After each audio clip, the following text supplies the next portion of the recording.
All right. Well, thank you so much for joining us this afternoon for our Return to Rowan session on diversity, equity, and inclusion. Certainly appreciate those of you who have been with us before. If you're new to the session, this is an opportunity for us to share with you. We have a lot of information on the web, and we had some great feedback from parents and students saying that's awesome information, but we would like you to put the context to it and put some verbiage to it. So we've had some amazing opportunities to do that. I want to introduce my friend Ariel Gideon. She is our amazing Sga president, and I don't say that lightly. Ariel is an incredible young lady, a huge student advocate, and so I wanted to give her a chance to introduce herself. After I tell you, I guess I should tell you that I am Kevin Koett. I'm the Interim Vice President for Student Life and Dean and Students, and really honored to be a moderator in this session, and I'll turn things over to Ariel. Thanks, Kevin. Kevin also serves as one of our SJ advisors, and I'm so excited to the work that we'll be doing this year. We welcome him to our Rowan family last semester, and already he hit the ground running, doing so much great work on behalf of our students. So thank you so much, Kevin. Yes, my name is Ariel Gideon. I serve as the SGA president, the Student Government Association.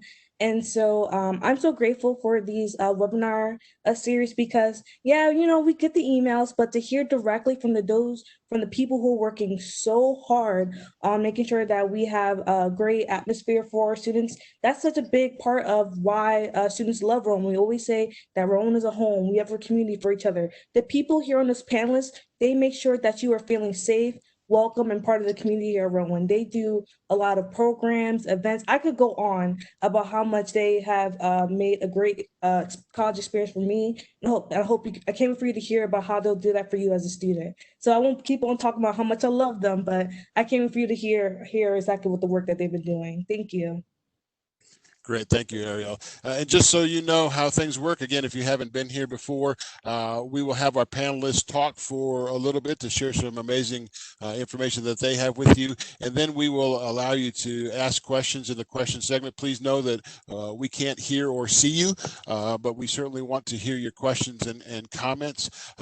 We know that there are a lot of questions. We know as we get closer to the opening of school, lots of questions on your minds and your hearts. But please understand that our panelists, as amazing as they are, may not be able to answer some of the specific questions. So we are going to try, Ariel and myself are going to try to answer what we can, but no, your questions are important to us, but we may have to defer you to another person or another resource. So please keep asking them. Let us know how questions that you have and how we can help you with today's session. But I'm going to turn things over to Dr. Monica Sheely. She is an amazing young lady who's doing great things for our campus with diversity, equity, and inclusion, and just overall on campus. So I'm going to turn things over to Dr. Sheely and her team. Thank you so much, Kevin. Thank you, Arielle. We are excited to be here with you today to share some information about the Division for Diversity, Equity, and Inclusion. The division launched in January of 2019 as a result of hearing from the students. As Arielle said, students play an important role in what happens at Rowan every day. Your voice is extremely important. And so the students really wanted a space. They wanted a home for DEI, and they wanted the university to make it a commitment, a visible commitment. I'm happy to be able to lead the division. I'm in my 7th year at Rowan. Actually, I think I'm going into my 8th year this September. And I served as dean for about 6 years of the College of Education.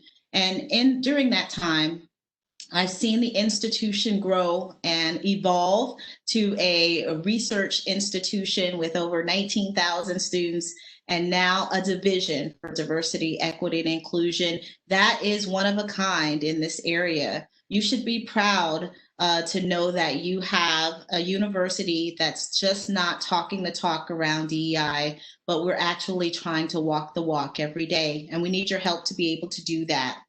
The work that we do is critical to every aspect of the institution. In order to make your experience positive, we need to ensure that diversity, equity, and inclusion is embedded in all of the work we do, from the curriculum that you experience, to the programming, to the supports and resources that are provided, to also keeping you safe. The way that we go about our work is really focused on, number one, developing and in cultivating meaningful and collaborative relationships with the Dean of Students, with Student Government Association, with other entities on campus. That's how we get our work done. We work with colleagues from across campus, and we also develop relationships off campus as well. Number two, we center the voices of our community. When we started the division in 2019, we went on a listening tour on all 3 campuses, and we heard from students, faculty, and staff about the issues that they were facing related to DEI and what they'd like to see with the new division. We built the division, the strategic priorities of the division, based on what we heard from our students, faculty, and staff in those listening tour sessions, through survey, and most recently through our equity audit. And finally, our work gets done by making sure that we ensure culturally sustaining initiatives and equitable opportunities on campus. We work, as I said previously, with other entities to be able to engage in this work in a systemic way. I'm excited for you to get to know the division and the staff that I work with. They are amazing individuals who are committed to serving the institution, serving our students. And the first person I'd like to introduce you to is Dr. Penny Mcpherson Myers. She'll share with you some more information about diversity, equity, inclusion, what we mean when we use those terms, and also how we engage with multiple divisions and departments on our campus. Dr. Myers? Sure. Good afternoon and welcome to Rowan University. As Dr. Shirley mentioned, my name is Penny Mcpherson Myers, and I have been here, I think, about 14 years now. And it also is my alma mater 3 times. So I'm very excited to be with you today and excited about you joining Rowan University. We're extremely excited and happy that you have chosen Rowan as your university, your home away from home. And our goal is to make sure that you feel welcomed, seen, and celebrated. Here at Rowan, we believe that diversity is a fact, equity is an outcome, and inclusion is an action. Diversity is inherent in our community through the presence of all of our identities, our lived experiences and perspectives represented by our students, faculty, and staff. It is not a question of if we are diverse. It is a fact that we are a diverse campus community. Diversity includes race, ethnicity, gender identity, sexual orientation, socioeconomic status, language, culture, marital status, national origin, religion, age, disability, and ability status, and political perspective. At Rowan, we strive to eliminate barriers that disproportionately impact marginalized and underrepresented populations. This is done by our focus on equity, which is a product of our policies, programs, and services. For example, equality provides every person with a pair of shoes, whereas equity provides every person with a pair of shoes that fit. This is why we work to guarantee the fair treatment, access, opportunity, and advancement for all students, faculty, and staff, while identifying and eliminating barriers that prevent full participation of some groups. And we don't stop there. We also stress the importance of being an inclusive campus community. To be inclusive is the active and intentional and ongoing engagement with diversity. As a community, we must maintain ongoing efforts that welcomes everyone in every aspect of the community, from what you do in the classroom, your coursework in the classroom, to the extracurricular and leadership opportunities that Dr. Shirley mentioned, as well as our community efforts. All of this requires continuous action by our entire university community. And one way in which we work to ensure that this is being done is through our Diversity, Equity, and Inclusion Council. The DEI Council is comprised of representatives from each division and college, as well as students, to work together in developing and implementing and monitoring the university's Diversity Strategic Action Plan and the initiatives. So we're all focused on making sure that that everything that we do is focused around DEI. So again, we are so excited to have you. We welcome you, and we hope that you will join us in our quest for being a complete inclusive environment. Roxy, I think you're going to talk a little bit more about your program now. I'd like to introduce our own Roxy Patton from the Office of Social Justice, Inclusion, and Conflict Resolution. Yes, good afternoon, everyone. I'm so excited to have this time with you all today. My name is Roxy Patton. I use they and she pronouns, and I'm the director in the Office of Social Justice, Inclusion, and Conflict Resolution, or as you might have heard it called, SJICR, which is much less of a mouthful. I'm not quite as seasoned with Rowan as some other folks on the team. I just completed my first year at Rowan, and it has been an extraordinary adventure getting to know all of the students here and the student leaders and the passion that they have for diversity and social justice work. It's been really awe-inspiring. And as we've moved into this new phase of existence with the pandemic, we've really tried to rely on our student leaders and your voices in order to build programs and initiatives that center what's happening right now, as well as where we hope to be next year, in the future, as we move into the world. So in SJICR, our goal is really to serve our student population, and we believe that there's nobody exempt from conversations around diversity and social justice. If you've ever seen me talk, I talked to some of you when you were considering coming to Rowan, then you would know that one of the things I say is we're all in the game. It's just whether or not we choose to acknowledge our role in it. So when we talk about the populations we serve, we have 4 centers that fall under SJICR. We have a women's center, a multicultural center, an LGBTQIA+ center, and an interfaith and spiritual exploration center. And I know sometimes people hear that and they go, well, where do I fit into that? You fit into all of these spaces.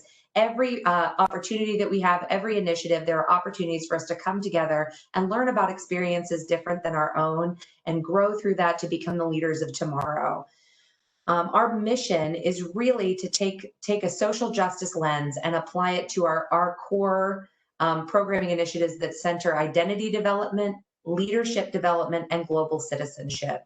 With us doing so much virtual programming, we didn't want to lose the essence or the core of who we are. And so connecting with our student organizations and our student leaders has allowed us to come up with fall programming that we think will still give you those fantastic opportunities that you're looking for.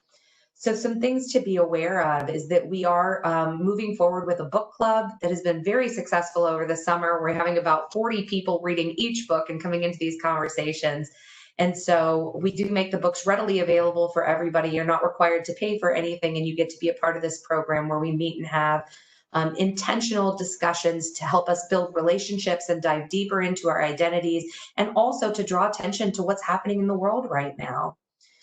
We also are moving forward with a number of our signature events, though the format might look a little bit different. We are going to be launching a new leadership series with events every month where you get the opportunity to develop new leadership skills while also applying relevant social justice theories to how we do leadership in a way that is equitable for everyone who comes into the space, and how we can collectively use our voice to motivate change on campus and in our local communities. We also try to center opportunities for service, and in the middle of a virtual format, that can be really difficult, but we have found ways. So we have 2 ongoing service projects. Currently, we have over 100 students actively involved in these service projects. So you can apply with our office and you have the opportunity to become a pen pal to someone who is currently homebound or living in a skilled nursing facility, so that they don't have to feel so isolated, and neither do you. And we also have opportunities where you can write thank you letters and thank you notes to our frontline workers. And these programs are ongoing, and we want you to be a part of that because it matters how we use our voice and how we create community in a time like this.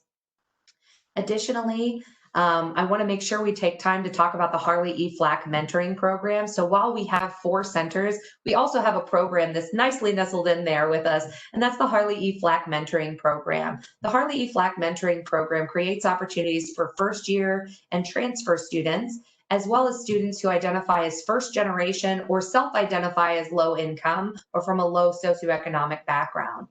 When you enroll in this program, you get matched with a fellow student, a peer mentor, as well as a faculty or staff mentor. And you get the opportunity to learn with them and grow with them. And there's so much data out there that shows that having a mentor can help you adjust to college, help you be successful while you're in college, and help you move on to that next level of your career when it's time to go. And we have really constructed this program in a way that gives you support all the way through. And once you're in the program, then after you've been mentored and you get all these benefits and you're learning study skills and you're learning about who you are and you're making lifelong friends, then you can graduate up and go, okay, now I want a paid mentor slot. So now I'm going to be the mentor and I'm going to bring home the bacon and it's going to be fantastic. And you get to walk somebody else through that same experience and help them adjust to campus and figure out who they are. So it's a really fantastic way to start building your network and getting the support you need to not just get through the semester, but to really thrive while you're here and open your world up to amazing opportunities.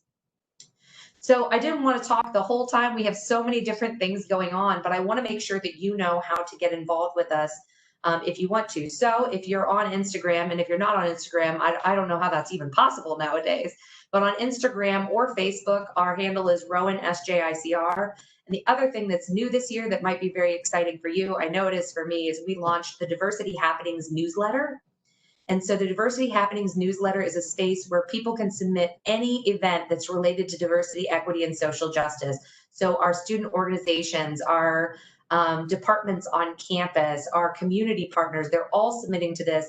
And we send that out once a week so that at the beginning of the week, you can see all the opportunities to connect and discuss these topics and begin to build your leadership skills and find your community. So if you're interested in signing up for the Diversity Happenings newsletter, you can find it on our website, rowan.edu/SJICR. Scroll down to the bottom of the page and you can sign up today.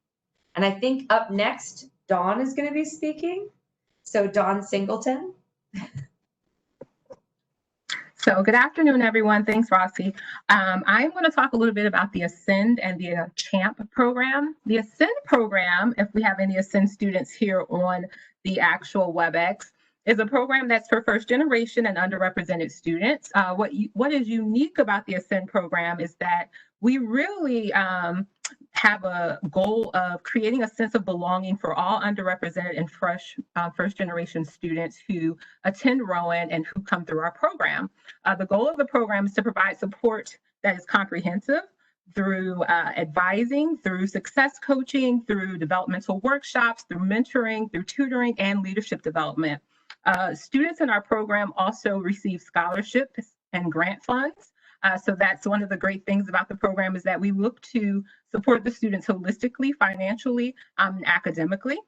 In addition, my area houses the CHAMP Gear Up program, and the CHAMP Gear Up program is a program for high school students. However, we're always looking for university students who want to support and mentor students in the K-12 system in the city of Camden. The goal of the CHAMP program is to provide their students with a solid foundation to enable them to successfully matriculate through high school and to attend college. And so we're always looking for great students who want to give back and who would like to mentor students. So those will be opportunities that will be shared out via our website. If you have any questions about the Ascend program, if you are an Ascend student, or if you're interested in knowing a little bit more about the program, you can email us at ascend@rowan.edu. In terms of what to expect when you're returning as an Ascend student, as always, we're going to collaborate with many partners across campus to ensure that you have a safe and wonderful experience on campus. Our office will be starting off remotely, but we will have some in-service appointments as well as some programs, of course, social distancing. Some of our main services that we've received questions about so far has been our book loan program, calculators, things of those nature that we are able to purchase and let our students borrow. Those programs and processes are still in place. We will be sending out emails to students about how you can pick up, or where we will have a drop box for certain materials that you have reserved. In terms of different workshops and programs that we offer, they'll look a little bit different, as Roxy mentioned. However, we do have an operational calendar that includes a lot of the academic and developmental workshops, as well as FAFSA workshops that we offer that will be handled or facilitated virtually for students, and some that will be face-to-face in small numbers. I believe that's all that I have to share as an overview, and I'm going to now turn it over to Monice.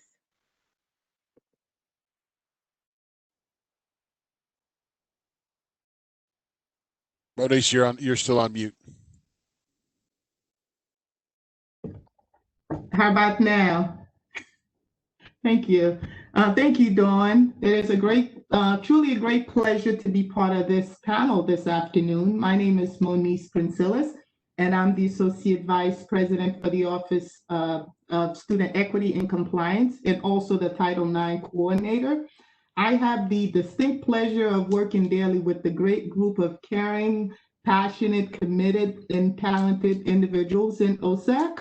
My team consists of course, me as the Associate Vice President and Title IX Coordinator, Tricia Mayers, who was our DEI investigator, and Margie Vigiano, program coordinator. And we recently partnered with the master's program in higher ed, whereby 5 interns who are passionate about Rowan student joined our team in helping us in the office.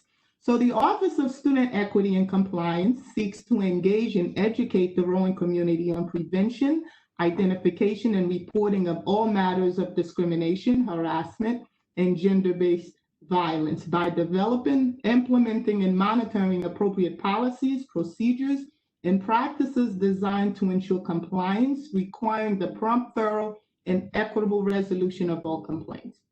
To that end, Rowan University is committed to non-discrimination on the basis of religion, national or ethnic origin, race, color, sex, sexual orientation, gender identity or expression, pregnancy, age, marital or domestic partner status, veteran status, disability, genetic information, and or other characteristics protected by applicable law in any phase of its education or employment programs or activities.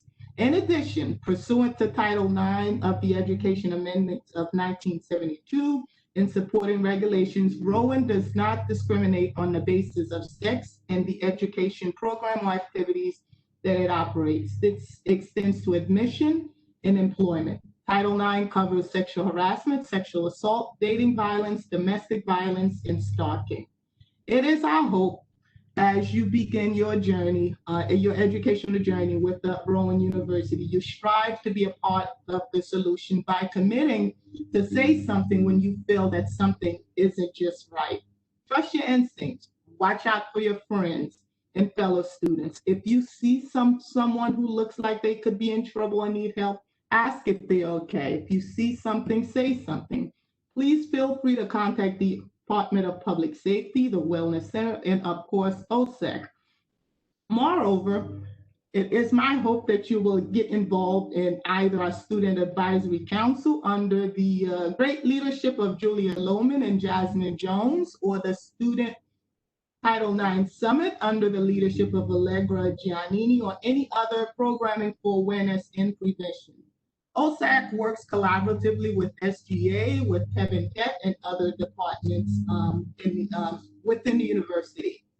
Finally, if you would like more information about OSEC or for reporting options, please visit our website at go.rowan.edu/Title IX, or you can simply email us at title9coordinator@rowan.edu, or follow us at Rowan OSEC on Instagram.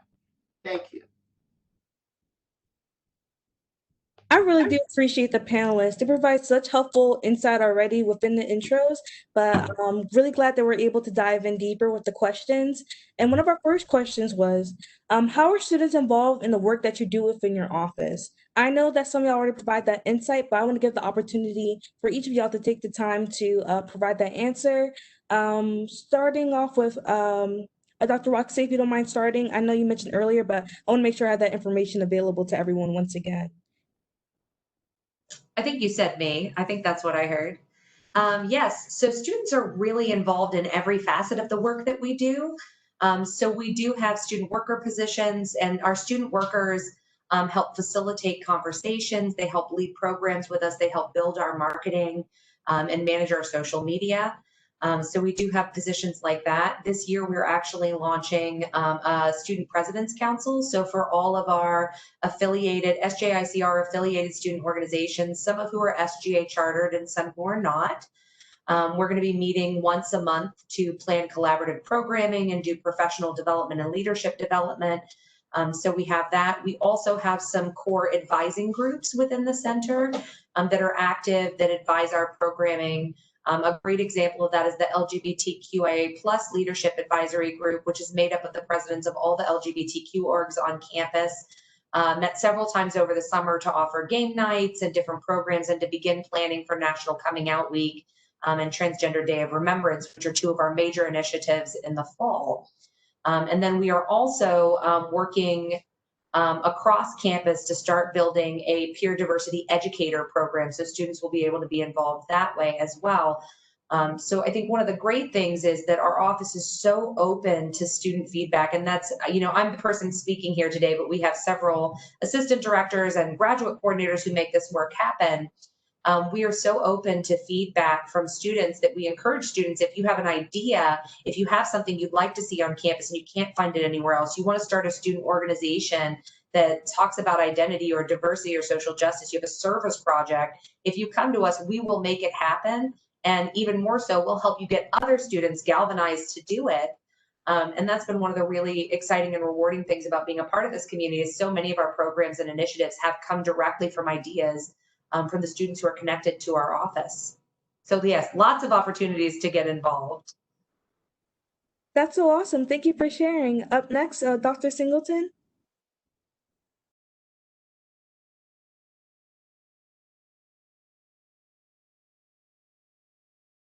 Sorry, just a little trouble here.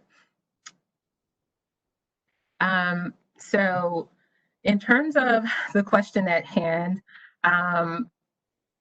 I want to make sure that I'm answering it correctly because our office runs a little differently than Roxy's office. So do you want to repeat that for me? Oh, yes, of course. So the first question was, how are students involved in the work that you do within your office? Especially speaking as an Ascend student, there's probably like work study opportunities, volunteering, that they can help their fellow peers. Got it. So we actually have a student council. It's called the Eof Student Council. And so students definitely have a great importance and critical role in the work that we do. And they're able to, one, program for students, give us feedback on our policies and procedures. We also have student assistants or work study assistants in our office. In normal conditions, we offer a host of positions in the summer for students to work in our summer bridge program. And so that's something that we typically start recruiting and talking and meeting with students about in the fall semester. But overall, our EOF council, our work study position, as well as those opportunities in the summer provide students to have a great role in the work that our office does, as well as feedback on other students' experiences with Ascend. Thank you, Dr. Singleton. And Moniece, I also like to call her mom sometimes. But I know you mentioned there are different groups that students can be a part of. Would you mind providing some clarification on those? Thank you, daughter. Yes, I can. So we have the Student Advisory Council. And if you recall, Arielle, a couple of months back, we went to you and said, hey, we want to do something with students in mind. However, we want to ensure that their opinion matters, that we're hearing from them. And based on that conversation, we were able to form the Student Advisory Council, who is a devoted group of smart students with just brilliant ideas on how to ensure that we're doing the appropriate programming and prevention awareness throughout the campus. Also, our Student Title IX Summit, who is the summit is run by student, it is planned by student, and we hear and listen to what the students want to see and hear, and then we ensure that that occurs at the summit. We have other, we have the internships that we're just formed with our master's students. So there are tons of opportunities for students to get involved in our office. We just don't want them to visit our office when they're filing a report. We want them to stop by and talk to us and share their ideas, make recommendations, review the policy, and let us know what they're thinking and how we can best improve. Ariel, can I step in for a moment? Yes, of course. Okay.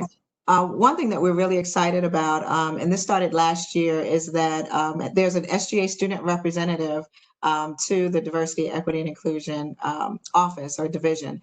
And so this year, the representative is Ariel Gideon, and her role is to be a part of the discussions and decision-making as it relates to the initiatives that are happening with our division, and to be that student voice that provides us with insight into how can we best support students, what are some of the issues and challenges students are facing, ideas and recommendations. So we're really excited to work closely with our Student Government Association representative, Ariel Gideon, who is the AVP for the division of DEI.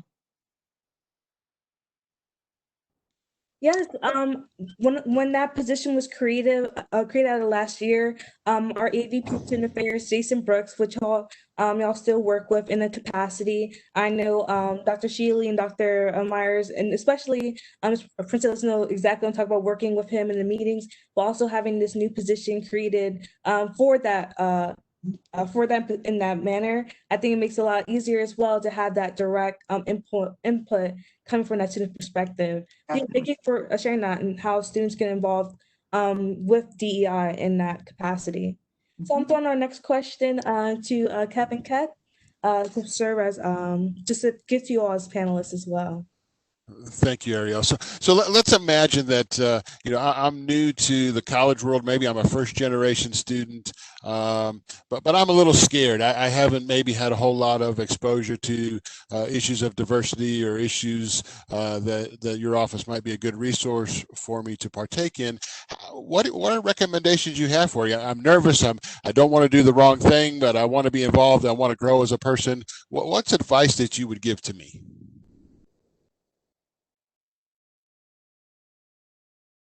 And that's certainly open to any panelist.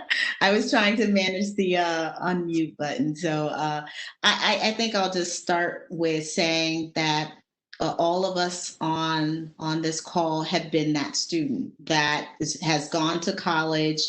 We went to places that we were unfamiliar with, and we had to navigate unfamiliar spaces, new adventures. So I would say first, in this virtual space that we are trying to navigate now, check out our website. Check out the offerings, particularly in our Office of Social Justice and Inclusion Conflict Resolution. They represent the core of programming for our division. So please go to the website, look at the offerings. There are many of them that will be offered in a virtual environment, as well as once we get back on campus fully, events will be hosted on campus. In terms of navigating the limited awareness or understanding of issues around DEI, on our website, we have an area that's called resources.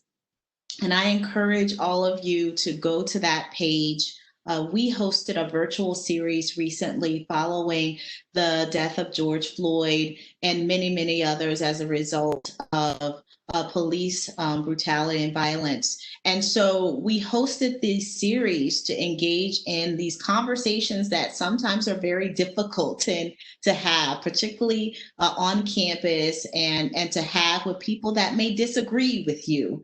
And so we encourage our students to engage in those courageous conversations. We have examples of those that are hosted on our website through the series that cover a number of topics. But I will just close by saying that you're not alone. There is a community waiting for you. And don't be afraid of saying the wrong thing or doing the wrong thing. I think your interest, your willingness to learn, once you express that, you will be embraced by all of us in the division, and particularly the broader campus. That's what the college experience is about. It's about learning and growing and developing and leaving Rowan transformed. So that would be my advice, Ariel and Kevin.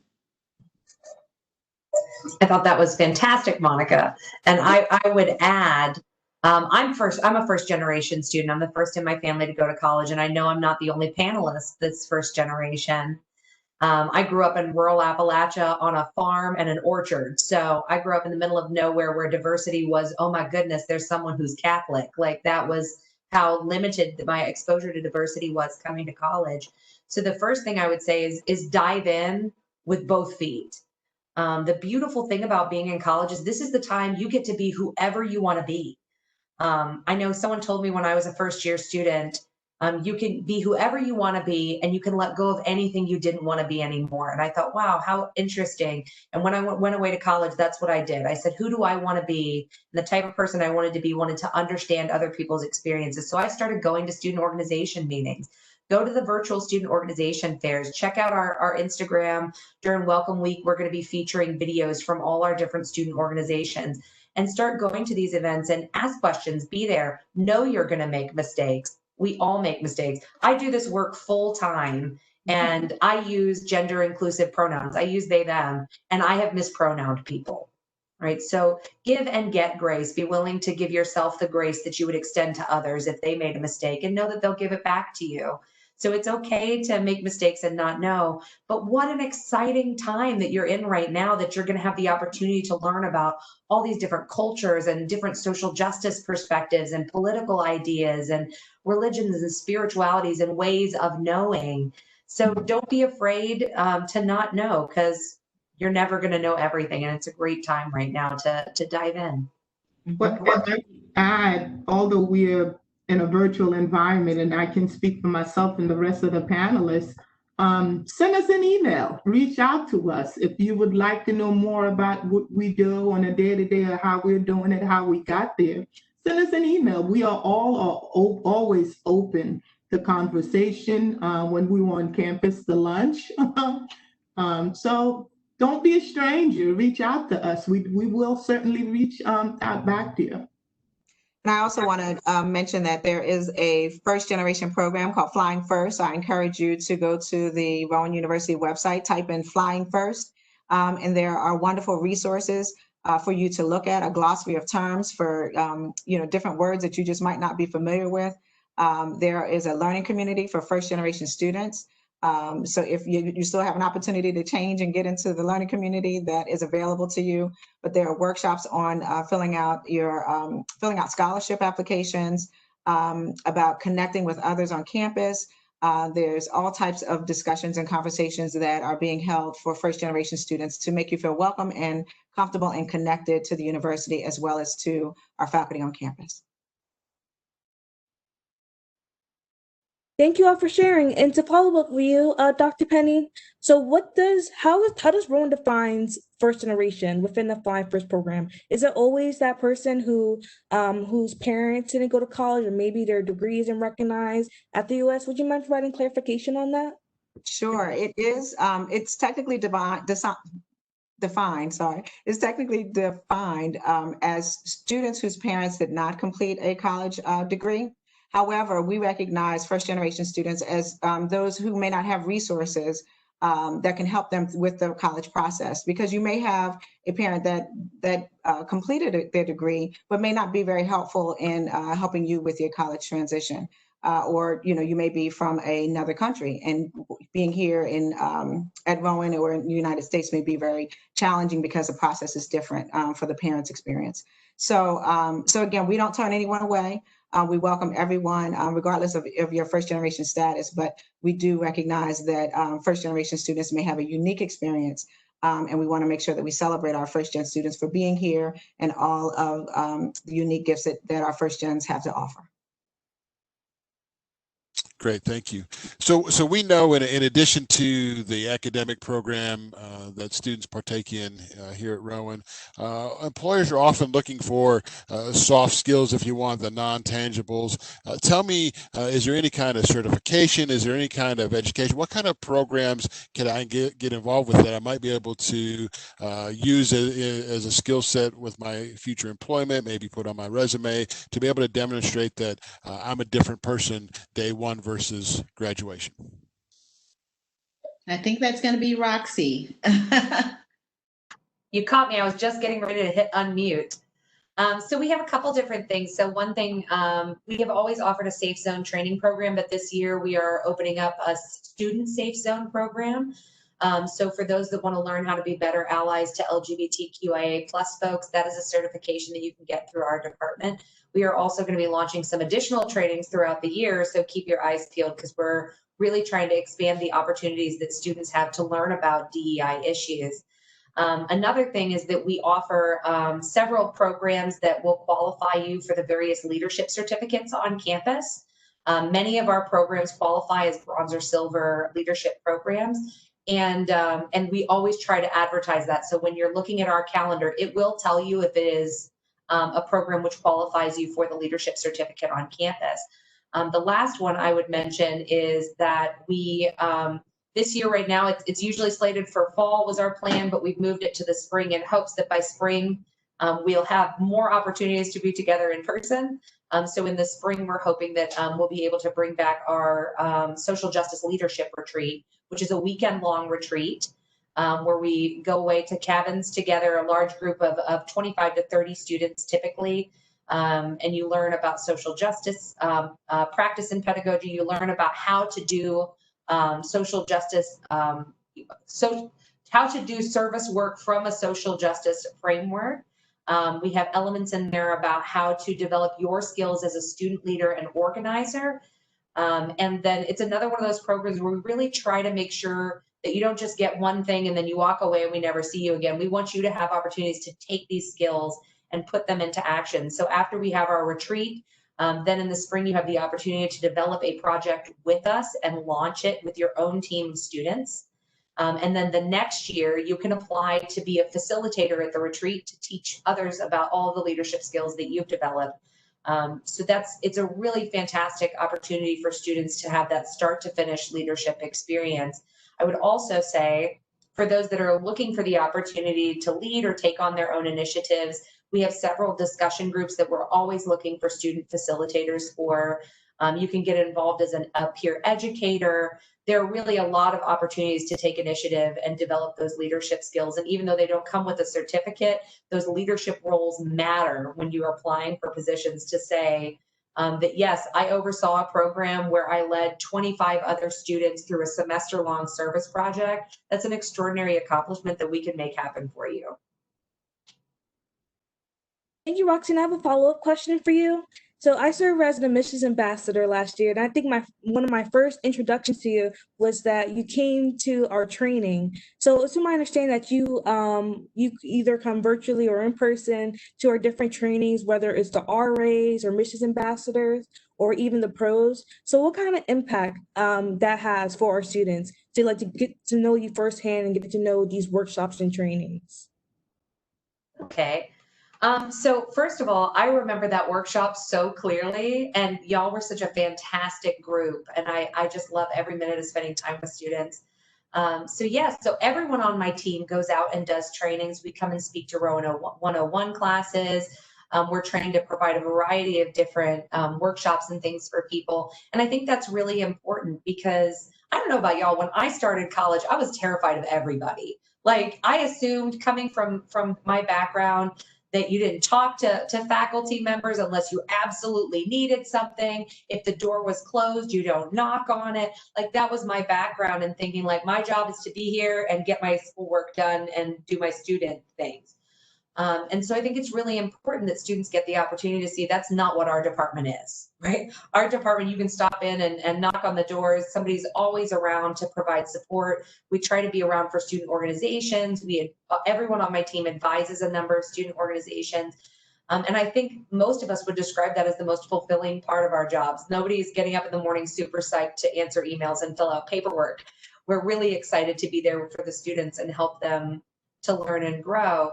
So really, with all those opportunities, we're trying to have the time for students to get to know who we are and what we're about, and to see how they can build relationships with our department, while also giving them the skills they need to be able to do these conversations and these trainings themselves. Because part of what was fantastic about the admissions ambassadors, y'all do such incredible work. You're out there all the time talking to all these students. And I want to make sure that every one of you knows how to have a welcoming and inclusive environment. I want to make sure all of our RAs know how to talk about diversity and social justice, because when something happens, like what happened with George Floyd or Breonna Taylor or Tamir Rice, or something that's happening with the election this year, because let's be honest, there will be a lot of conversations about the election this year from both sides. I want to make sure that all of our student leaders and all our students feel like they can engage in these conversations while still creating a welcoming environment. So that's all of the reasons why we do this. And I think it's great that admissions ambassadors and RAs and everyone takes their mission and their dedication to social justice so seriously. Thank you, Roxy. And something I also want to mention is that I'm going to my second and third year as an admissions ambassador. And before, we never said our pronouns on tours, or not even have it on our what you call it, our nameplate. And so now, like, what's really great with our new nameplate, as of last year, we include our pronouns in our ambassador intros and things like that. And I can't help but think about, because of the culture we have here at Rowan, where we truly see each other for who we are. We see our differences and we see who we are as people, and that we recognize that, and that we respect one another. So yes, thank you so much for coming to our training last year. And then I just love the impact that you and your team has here on our campus. Well, thank you. That makes my heart happy. So let's talk a little bit. We know, in addition to COVID-19 and the terrible impact that's had on so many people, not only at Rowan but across the world, we know that a lot of hearts were hurt, a lot of emotions, anger, frustration, confusion related to social injustice and some of the things we've talked about already on this presentation. Talk a little bit about maybe some action items that you're working on, or things that you've heard from students that are important pieces to make sure that we're showing our students that their voices are being heard and we're being responsive to them. Can you talk a little bit about that side of your office? Sure, I'll get started, and I'd like Moniece to jump in afterwards and talk about bias, harassment, and discrimination. That's really related to what you mentioned, Kevin. So we have heard from students on at least 2 campuses at Rowan to tell us about their experiences. We have seen on Instagram, Black at Rowan, Women at Rowan. We've heard the voices of our student community about their experiences. We know that what happens in the broader society impacts our campus. We're not immune. We know that those attitudes and beliefs that many hold in this country that make it a difficult and challenging place to live and to navigate, they exist. And our role as a division is to bring people together. Our role is to create opportunities to elevate, amplify voices, as well as educate. And so after hearing from many of our students about their experiences with public safety, with police, with faculty members, with other students, we are working to create a white paper, Advancing Diversity, Equity, and Inclusion at Rowan University, that addresses all of those areas. I am really proud of the work that the campus has done to be forward-thinking and not be reactionary. This division was created in 2019, and it was created for the very reasons that I've discussed, to make sure that all of our students, faculty, and staff feel safe on this campus, that they feel included, and that they feel like their voices are valued. The other reason that we created the division was to create opportunities with the Faculty Center to really focus on professional development for faculty and staff. You will see that many offices of DEI or diversity around the country, they focus a lot on students, what students should be doing. What we are saying as a community is that we all have a role in transforming this environment. And so we started our DEI certificate for faculty and staff. We are now hosting our 3rd cohort of, or I think we're inviting our 3rd cohort to start in the fall. We also have a task force that we started, a neurodiversity task force. We don't often talk about diversity within that realm of disability and neurodiversity, but we want to be sure to highlight the fact that there are many in our community that experience a number of levels of stigma associated to their identities. And so we are trying to, as Roxy shared with SGICR, attend to those multiple identities. But in our response to what's happening in our country right now, we are trying to highlight the work that we've already been doing as it relates to programming. We are creating new opportunities through the task force that we're running through, also creating additional spaces on campus that didn't exist. And then making sure that our policies and our practices align to our beliefs, our values. You saw a lot, Kevin, after the George Floyd incident. Every organization we can think of put out a statement saying that what we saw in those 8 seconds was horrific, that Black Lives Matter, really focusing on Black Lives Matter as a human issue, not a political issue. And so we heard those statements, but what we also heard from our students is that we want to see action.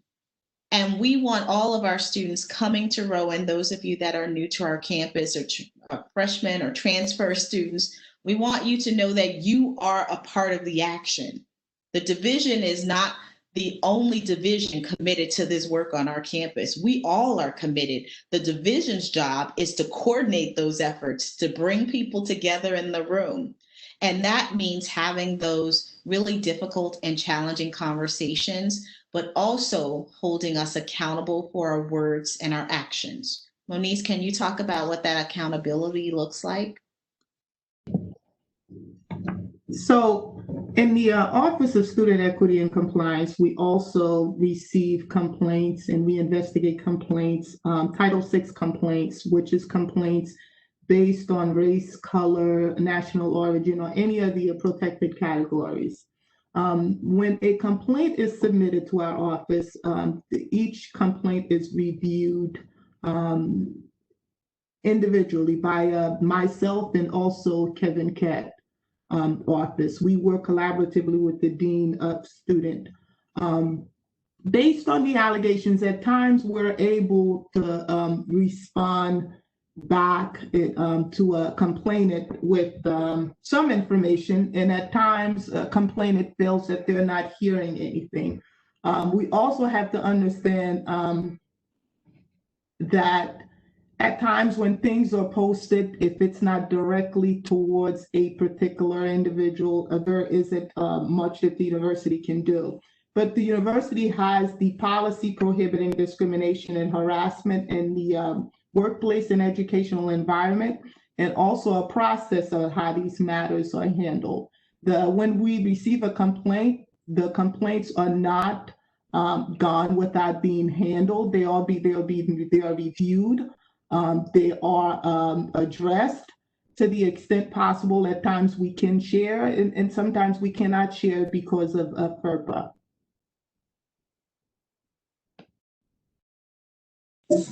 And I want to just real quickly, I don't want to cut anybody off, but I want to quickly share, this is a personal statement, but please know that we work in an environment where, you know, there is lots of frustration of what can be shared, what can't be shared. I will put these fine folks up against anybody in the country for caring, for concern, for the work that they do. So please know, students and incoming students, that even though we can't always share a whole lot of details, I can promise you from experience that I see with these amazing people, and I'm not patronizing, I'm being very sincere here.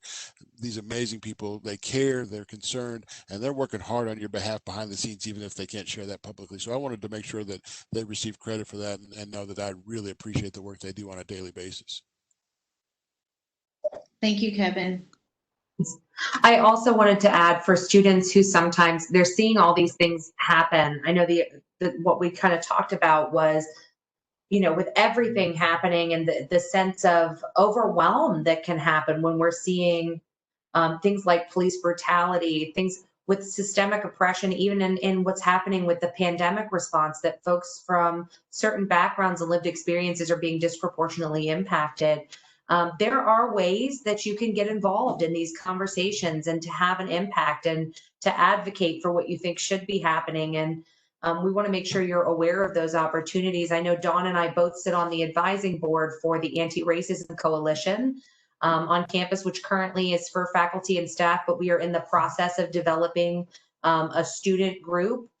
And so if that's something you're interested in working on and getting involved in, we would love to have you be a part of that. That group that's really saying, how can we as an institution do the work of anti-racism, and not just being able to say, oh, I'm not racist, but to say, I'm actively working against racism. And also we have a new program this year that's exploring the intersectional approaches to social justice, because We firmly believe in our department that systemic oppression is tied. It doesn't exist. Racism doesn't exist in a vacuum. Sexism and homophobia don't exist in vacuums. So to really do this work well, we believe you have to understand all of these perspectives and the movements that created the attention and created where we are now, to understand our history in a way that helps us to move forward and feel like we can develop our own action items. So that's another way that you can get involved, because I don't want any of us, because I think we've all had those moments where we feel powerless to this, and I don't want any of us to feel powerless. I want us to feel empowered to enact change and to feel like we can be responsible and accountable for dismantling systems that tell some people they're less valuable than other people. And if I could add one more thing, is that I would encourage you to continue to report if you feel that you've been discriminated based on race, color, national origin, or any of the protected categories. Please utilize that red button on OSEC's website. We do review the reports. We do take actions on the report. And again, at times, we're not able to share a lot, but please rest assured that the issues or concerns that are being brought forth are being addressed. Thank you. And a point that was touched on, I think is so important to bring back, was there's also emotional and mental effect that this has. Hearing about the protests, I remember there was a point where I felt so overwhelmed because I really feel like I couldn't do anything. I didn't know what to do. I was like, who's looking out for us as students? And so one of the many resources that we do have on our campus is this student collective. It was founded under Dr. Sadler, You Good Fam. I know for a fact that like Dr. Singleton has worked with Dr. Sadler in the past, for sure, having that close working relationship. And so with You Good Fam, having dialogue with students who have that same feelings that you do, it really is beneficial, because sometimes when you bottle all those emotions in, it does more harm than good. So I just want to put a plug in there for You Good Fam, and then also to follow their social media. If on Instagram, it's the letter U and then good, GOOD, F.A.M on Instagram. So definitely look at ways that you can participate in these conversations and dialogues with your fellow peers, because it really does help instead of just holding everything in. But also, I understand that DI has an event coming up this Thursday. We have, I want to make sure that there was time to highlight that as well. Becoming anti-racist educators, where to start and where to go. So if any of our representatives from DI would like to provide, like, what's the event about? How is it supporting our community? That'd be awesome. I am happy to share that, as I said previously, our primary role is to educate. And so we are thinking of opportunities to do that and ways to do that that are meaningful and relevant. After our virtual series, we talked about how do we continue to have these kinds of conversations. During the series, one of the topics was on systemic racism, and we had faculty members talking about how they address systemic racism in their teaching. And so this is a follow-up to that virtual session. Doesn't mean that you have to have participated in the first session, but many of our participants wanted to know more as we start the new academic year. What is it going to look like in my classroom if I want to be an anti-racist educator? What does it look like in terms of not just the curriculum, in terms of the readings and the assignments, but what does it look like in terms of my engagement? How do I facilitate dialogue that, as I mentioned previously, could be courageous, a courageous conversation, and sometimes it could be very dangerous depending on the context. So we have two faculty members, one in the sciences and one from the College of Education, who will work together to deepen educators' understanding of racism, how racism is perpetuated in all aspects of our society, but in this particular context, in the classroom, in a college classroom. But the implications are also there for P through 12 education. What we did hear from our students when they heard about this session happening on Thursday that was focused on educators is, where's the session for how to be an anti-racist student? So that session is coming. Roxy's the Office of Social Justice and Inclusion Conflict Resolution will be working on programming that will address that. And then we also have upcoming programming for our students that includes the Interim Dean of Students, Kevin, as well as others, that looks at student activism. I believe Dawn is participating, Richard Jones from Student Affairs, as well as Roxy, will be helping students to think through their activism, even if they haven't expressed activism in those traditional ways, how to think about being an activist, and how that translates into leadership. Developing your own understanding of leadership, as well as your competencies, your knowledge and skills. So we're excited about those opportunities, and those will be happening in September. So you'll hear more about those soon. Please do continue to follow us on social media, particularly not just the division, but our areas, SJICR, Ascend, and OSEC, where we share those professional development opportunities. So thanks for asking, Arielle. Thanks for that great information. Really appreciate it. So we know amazing resources for students, faculty, staff. How about me as a parent? I'm a parent, and I've got a son and daughter, and I'll openly admit that I cried when I took my daughter to her first job in Ohio. But what if I'm a parent? I want a friendly face. I want somebody who can be a resource for me. Are there ways you can help from your office with that? Penny, you want to take that, having been a person has a parent who's navigated college for your kids?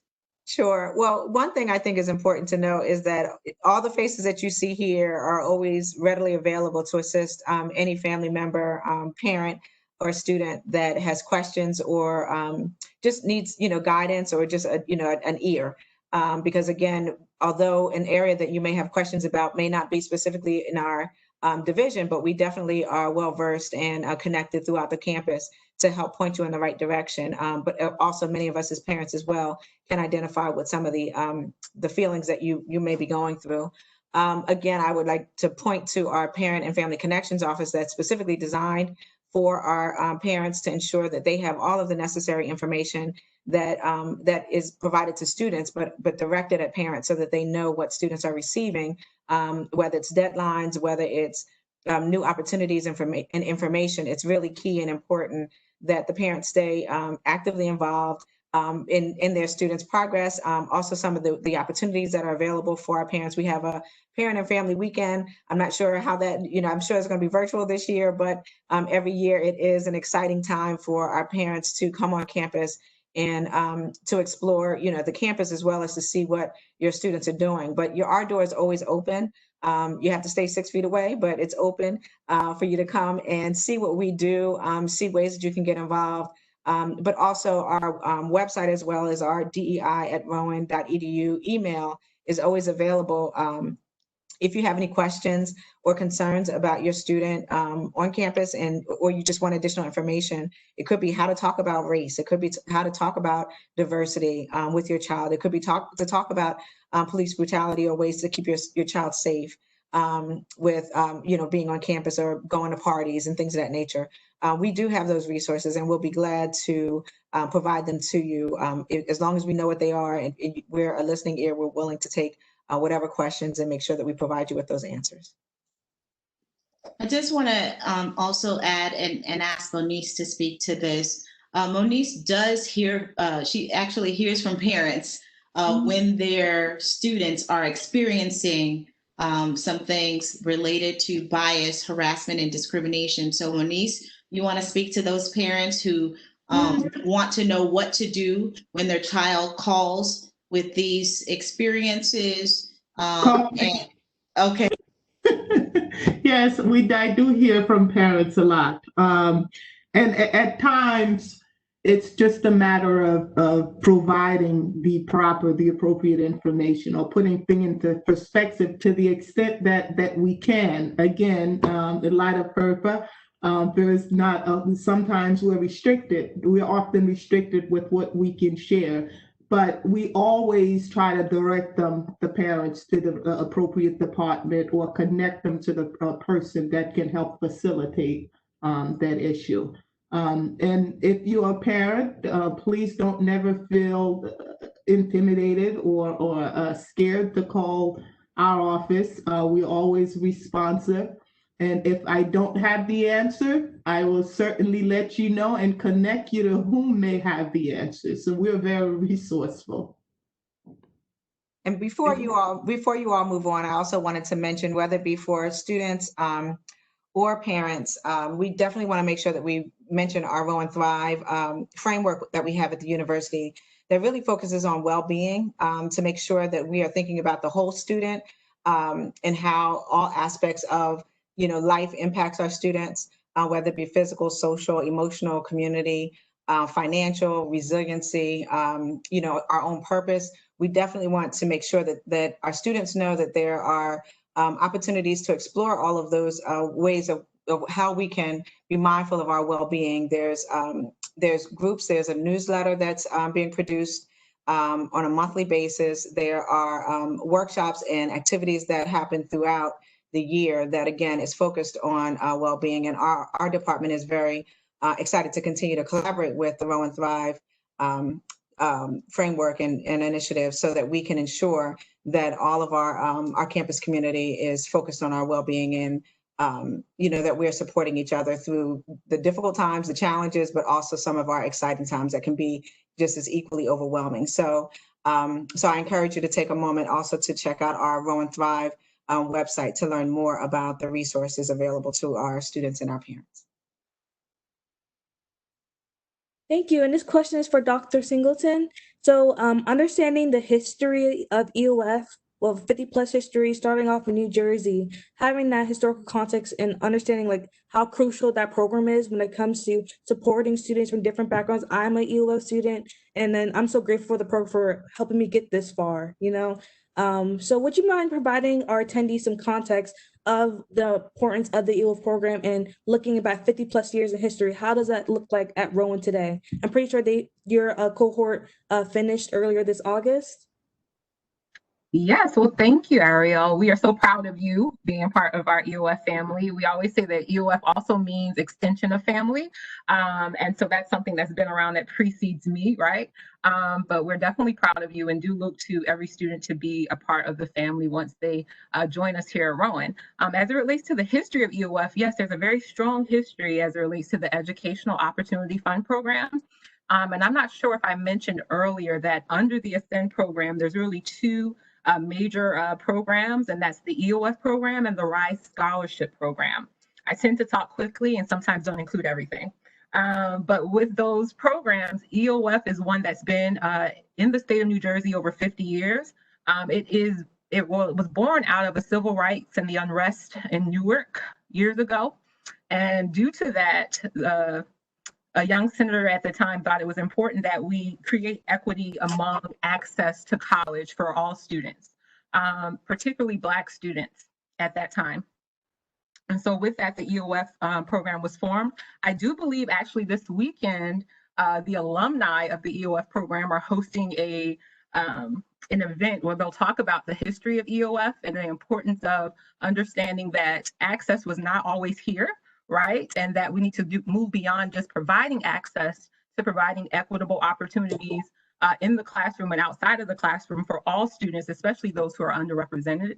So I can send the information for that in the chat if anyone is interested in signing up for that as well. But in terms of the importance, it speaks to, the program really speaks to what this division was created for. And that was to provide, equitable opportunities, understanding that it looks different for every student, right? And we go beyond race, of course, now because diversity is more comprehensive. However, we understand that there's still not an equal playing field for students of color sometimes.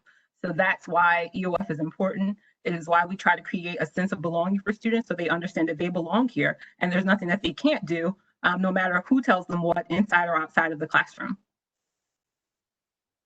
And one last thing to add, as an EOF student, we also have our saying, I memorize it today is learn, lead, rise, student tomorrow, ready to thrive, we ascend. So I feel like that's something I will always keep with me, that with me and we like to call them my PCI brothers and sisters, which is the summer program that we're a part of. And I really do credit a lot like who I am, becoming president, things of that nature, is because the EOF, the program really helped me see that future for myself. So thank you so much to you and your team. Y'all have really shaped that future for myself and my peers. Thank you. I will make sure to share it with the entire team. You make us proud every day. And you just made my day. Thank you. So I know this is a little bit off topic, but I think it's important. I got this question offline. Talk to me a little bit about Greek life and diversity, NPHC. I know we've got some amazing sorors as panelists. So talk to me a little bit about Greek life and how that might apply to diversity. I think we should start off with Arielle, as a student who's actually living the life. I lived it quite a long time ago on campus, so I would love to hear from a student perspective. And your sorority sister. I know I wasn't going to plug that yet. I was going to give her a minute. Wow, so off guard, but yes. I'm a sister of Alpha Kappa Alpha, Sorority Incorporated. So Alpha Kappa Alpha was the first Black sorority established by college-educated African-American women. And so I serve as the chapter president of Lambda Rho, which is the chapter here at Rowan University. And one of the things I'm really grateful for is the privilege of having a very close relationship with our charter members who are still here today. And one of them is a sister of mine, Amanda Kuhn. And so one of the things that she has expressed to me and my line sisters was the challenges they face of establishing a chapter here at Rowan University. It wasn't easy. It wasn't an easy thing to do. They started with their interest group, and then they soon conducted having a charter here on our campus. And so back in the 1970s at Rowan, things were in the atmosphere where students who were non-white students who were part of that university did find ways to make sure that they established that community here, but it wasn't an easy thing to do. And so I keep that in mind when I think about programs and interacting with our Rowan community, how privileged it is to even have our chapters here and having that support with chapters across the country. And so understanding the history, seeing things in action with our community and our programming, understanding the purpose of my sorority, that's something that I always keep in mind, and I hold that true, and I hope that the things that we do as a chapter, we execute that. I just like to add on, as a wonderful job soror, I'd like to just add that being a part of a sorority or a fraternity is an excellent leadership opportunity for students.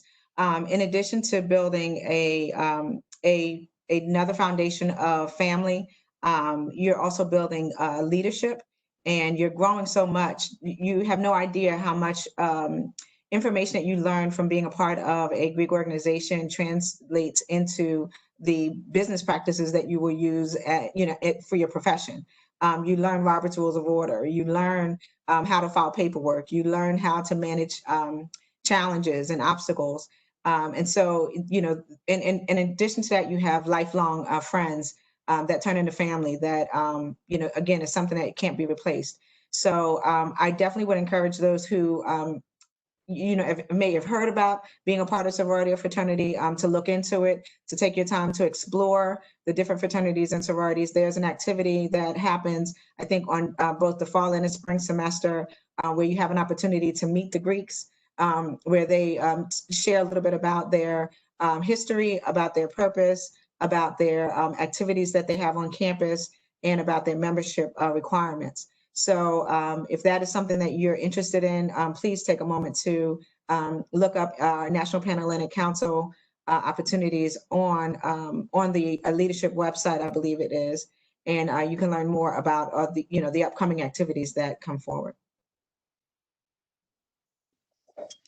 And I would just say ditto to certainly what Arielle and Dr. Mcpherson Myers have shared, and just add that there are 9 NHPC groups, Greek organizations for students from underrepresented groups, predominantly students of color.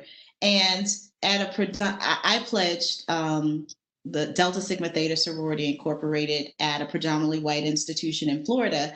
And so my comments are really framed around the fact that for students of color, seeking a sense of belonging, seeking community, Greek organizations are a really important spaces for us. And so I think that if you have these preconceived notions about Greek life, I think you just probably want to attend an interest group, talk to someone, because I think sometimes it's rooted in the media and what we've heard.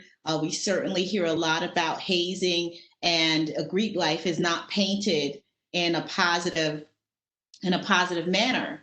But my experience has been very positive as a student, as an alum. I think someone mentioned about the lifelong commitment that you make with Black organizations. That's a part of who we are.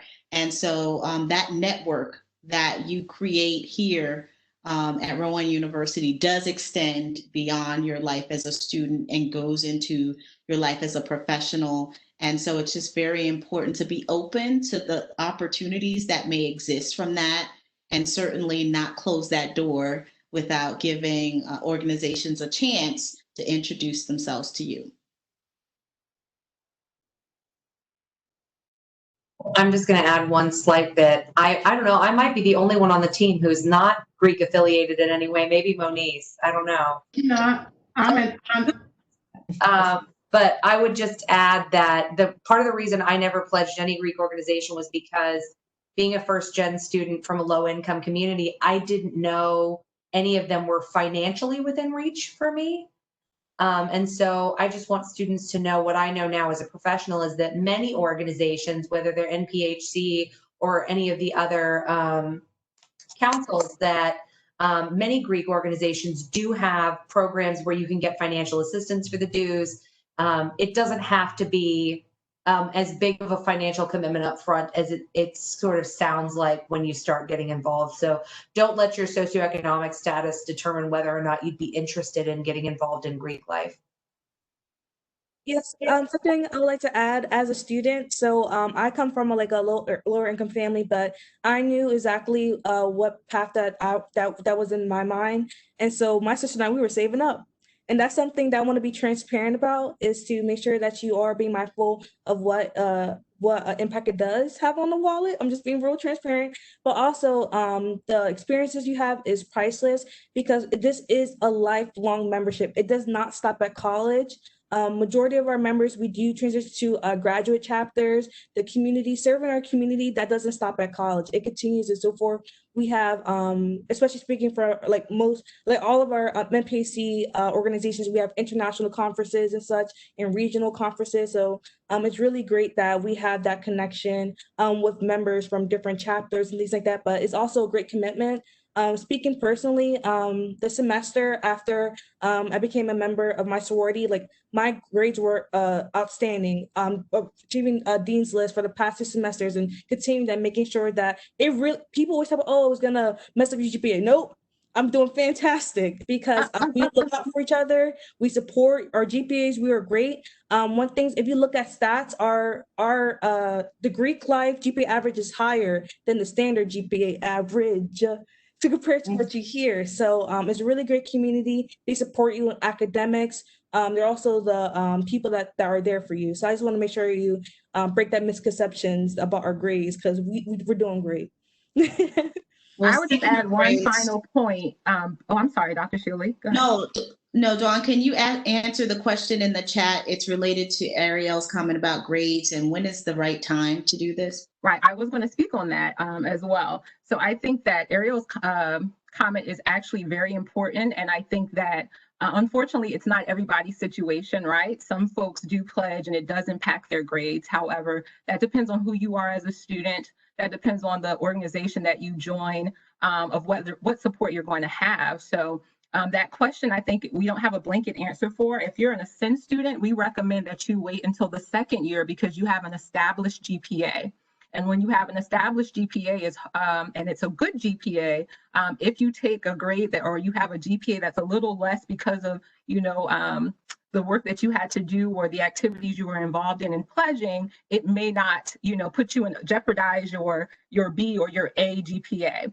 So we encourage students to do that in the second year. In general, if you're not an Ascend student, that's really something that I would talk with your advisor about, so that they can look at what you are doing in the classroom and understand, okay, if I have to focus a little bit on what's going on with my fraternity or sorority, how will that impact me? And they'll know you as a student better to provide you a recommendation, but it's really up to you. But we say make wise choices, right? I'm also a sorority member of Delta Sigma Theta Incorporated, and I understand that it is a wonderful sisterhood. I've received so much great support over the years while in the sorority. However, you have to make choices based on your future, not your sorority or fraternity goals, right? So that's what I would encourage every student, because there are wonderful things to be engaged in, and it is a lifelong commitment, but you don't want anything to jeopardize your academic career. Mm-hmm. Yeah, I would suggest that if anything, you take a moment to just look up each fraternity and sorority and read over their requirements, their guidelines, their GPA. There is a GPA requirement, and it may also have a semester requirement. So all of these, all of this is a part of the research, because again, this is a lifelong commitment, and you want to make sure that you make the choice that's best for you. Yes, definitely all solid points. But a question that was brought up was, what is intersectionality? Something that we hear the term a lot. What does that mean, and how is that being put to practice? I don't know if Roxy want to provide some light, shed some light about what does that mean and how is that put into practice? Sure. So the term intersectionality was coined by Dr. Kimberly Crenshaw, and it was originally coined in a way, and it's often misused. As how it's misused is often people saying like, oh, we're all different and so we're all the same. We all have all these identities and they're all happening all the time. I'm like, that's a smidgen of it.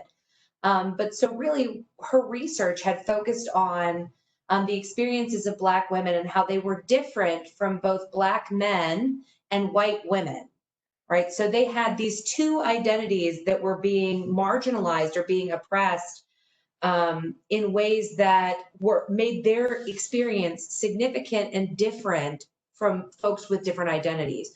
So when we talk about intersectionality, we're looking at how systems of oppression and identities that are marginalized come together at these important cross sections of experience. So what does it look like to not just think about race, but to think about race and sexuality, to think about sexuality and gender, to think about all of these and socioeconomic status. And so really it's the practice of looking at social justice from a lens that takes a look at all of the things, all of the factors that are impacting, because we have all of these identities, true, but some of us are getting privileged for these identities and some of us are facing distinct oppressions or barriers based on those identities. So when we're able to look at systemic oppression in its whole, it really helps us to frame what our experiences look like and to be able to talk about them in a way that in many spaces in our life, we're relegated to one identity, the spaces where people only see me as queer, or the spaces where I'm only seen by my race or my gender, but really hold all of these parts are parts of my experience, and to give people the power to articulate that and to advocate for our communities from a lens that is encompassing of all our communities. Because let's be honest, when we talk about the LGBTQ community, we're talking about people who are Black, we're talking about people who are Latinx, we're talking about people with disabilities, we're talking about people of various genders, we're talking about Muslims, we're talking about Christians. And the same for any of these categories, right? That any of the identities we hold a plethora of other identities. So to be intersectional means that we must recognize that none of these things happens independently, and to really be able to work in ways that validate our authentic lived experiences. Thank you. And certainly it's a testament to our panelists that time has flown by. We certainly appreciate their insights and their expertise. And in the last few minutes that we have, what I'd like to do is just ask each of you briefly, what are parting comments? What do you want to make sure that if I've been a participant in this amazing session this afternoon, what do you want to leave me with? What do you want me to know as I either begin my journey at Rowan or I continue my journey at Rowan? What's some words of advice that you have? And I would offer that as Arielle sharing as well, please. I'll start by saying that division is for everyone. I know we've talked a great deal about underrepresented students, first generation students, students of color, students that are in Greek organizations. The definition that Dr. Mcpherson Myers shared with you as we started the session, it exemplifies the fact that diversity is broad. Diversity includes every one of our students, faculty, and staff. All of us have a role in not just embracing diversity, but ensuring we're doing the next two words in our title, which is certainly making sure that we're equitable in how we are engaging with our students, faculty, and staff, but also inclusive. So please don't feel like the division is for the others. The division is for the entire campus. I would just say to everyone that you have a voice and we want you to use it because we are listening. So it's very important that you share, exciting things that you want us to consider, concerns that you have, and that you get involved in the work that we're doing. So again, please use your voice because we are listening. I would echo what Dr. Shirley and Myers said, and also add that don't let the pandemic be the reason that you don't use your voice or don't get involved. Although we are in a virtual environment, we are still very much present. Get involved. Speak up, say something, let us know how you're feeling, make recommendations. We do listen and we do take actions when we can. I would add, so this is coming from Roxy as a person, and then I'll talk about Roxy as SJICR. Something I wish someone had told me when I was young: you are magnificent. You are absolutely magnificent. No one can be you as spectacularly as you can. Your experiences are valid. You deserve to be celebrated, loved, and have a life that is full of joy. And we want to make that happen for you. So we're here for you. But also, I want you to hear that, and I want you to take that with you when you come to campus. And you just remember that and repeat yourself that I am magnificent. No one can be me as spectacularly as me, right? Tell yourself that every day. Pump yourself up, because it's 100% true. You are the only person in the world who is like you, and we need you. We need you to do this work well. The other thing I would say is get involved. Fish things out. Where do you fit? Where's your community? Don't be afraid to show up in new spaces. And I saved this for the last because I want it to be fresh in your minds that during Welcome Week, we have 5 welcome receptions. So there's a different welcome reception every day of the week. And it's in the Welcome Week calendar. It's going to be on our social media, but we have a Women's Center welcome, LGBTQIA welcome, multicultural welcome, and interfaith and spiritual exploration welcome, and a Harley Flack welcome reception. And in these, we have panels. We're going to be having our student leaders from all the different organizations speak and share about tips and tools. There will be a Q&A session where you can ask students some of the questions you might have wanted to ask us, but we're like, I don't know if these people will know the answer to that. And then there's also times for small group discussions, and we're going to have some activities so you get to know everybody. So use that as an opportunity to find out about all the different organizations and opportunities to get involved, because finding your community, you're going to make friends here that are going to be, they are going to be your family for the rest of your life. These people are going to be in your life, and you can start that as soon as Welcome Week.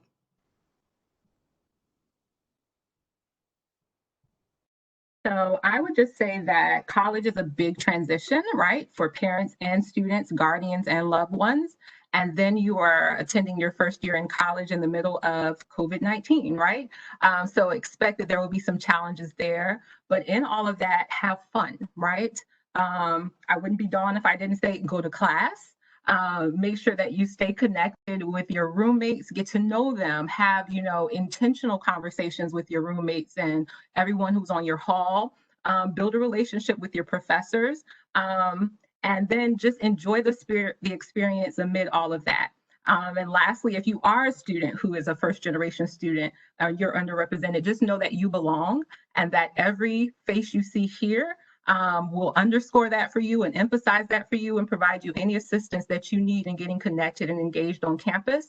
We not only do that for first generation and underrepresented students, but as Dr. Shirley said, every student. So welcome to Rowan, and we hope you enjoy the next 4 years.